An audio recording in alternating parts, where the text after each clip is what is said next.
Hello everyone झानीगर रोसई video देखुवा समस्त दर्शकों को नमस्कार। आज मुझे परफेक्ट रसगोल्ला बनई मत निजक विश्वास होनी आ बहुत खुशी भी लगुच। ये रसगोल्ला रेसिपी आपण सहित सेयार करने को चाहूँगी। तेबे देखो रसगोल्ला केते सुंदर है बहुत बढ़िया है नरम है। तेबे रसगोल्ला प्रथम क्षीर 300 ग्राम नहीं क्षीर फुटिला फुटीगला चुली आंच को बंद कर देकी लेंबू फाड़े चुपुड़ी नहीं रस ताको रखी चुपुड़ी की ढालीदेली। 1 मिनिट गला देखु सी आस्ते आस्ते क्षीरटा छिड़ापी आरंभ कर क्षीर छिड़गला। एवं गोटे जाली रखिकी गोटे कपड़ा रखी सी छेना को ढाली नेली। छेना को ढालिबार सांगे सांगे से बाटी पानी ठंडा पानी नहीं ढालीदेली।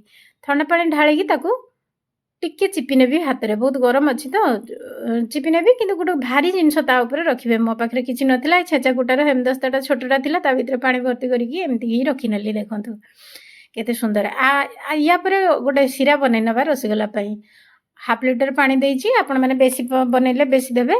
गोटे गुजराती गोटे गुजराती छेचिकी देती देखो बाटे चीनी देकी सीरा को करनेली। ये सीरार किसी तार देखा दरकार नहीं केवल भल कर चीनी पानी फुटीगला ताको हेगला। तो एपटे छेना को खोली नहीं भल कर चकटिली दलिबे हाथ पापुली रे भल कर 4-5 मिनिट दली नेबे।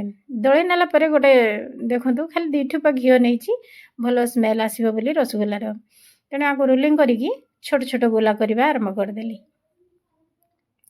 छोट छोट गोला करी बहुत छोट छोट गोला करी देखो किंतु से बहुत बड़ बड़ हो सारा देखिए बहुत बड़ बड़ होगला। तेणु एमती जदि आम घरे बनई पार्चे परफेक्ट रसगोल्ला देसी क्षीर आणिकी तो बाहर कहीं किणवा समस्ते ट्राए करूँ। एमतीका रसगोल्ला बनवाई बहुत सुंदर बन। देखो से चीनी सीरा को आउ टिके भल कर फुटे नेली से फुटा सीरा रे डायरेक्ट पकईदेली। कौन सी पानी रे पकईवा दरकार नहीं सीधा चीनी सीरा रे पकईदेवे।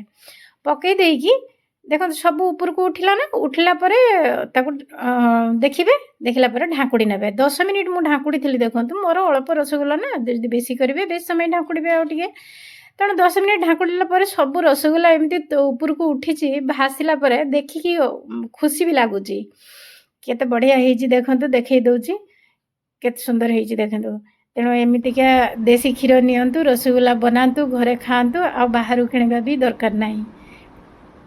एमती खातु निजे बनईकी देसी जिनस खातु सुस्थ रुहतु। वीडियो पसंद आसिले लाइक करेंगे सब्सक्राइब करेंगे। रही नमस्कार।